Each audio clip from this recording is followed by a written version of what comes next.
Bang, pegangan di sini. Boleh naik mobil.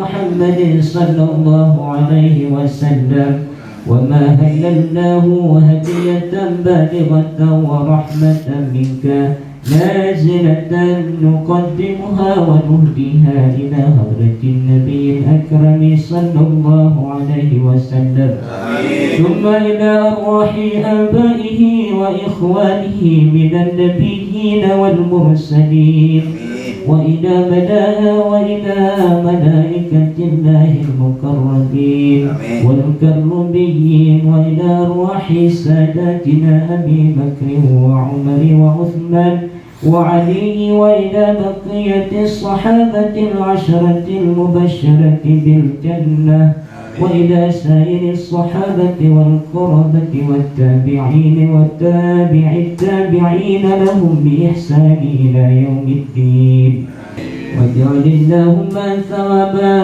ذلك مع مزيد برك وإحسانك جاريا بالقبول والامتنان والخيرات الحسان خصوصا إلى أرواح سنن أمرك الذليل بفنائك وكرمك الرجي إلى رحمتك أرواح.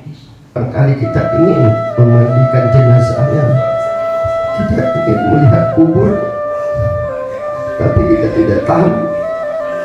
Kita mau menyiram kuburnya pun kita tidak tahu di mana kuburannya itu berada. Tapi itulah fakta yang harus kita jalani, dan kita harus pasrah tawakal kepada Allah. Hanya doa yang kita berikan, semoga saudara-saudara kita, mungkin orang tua kita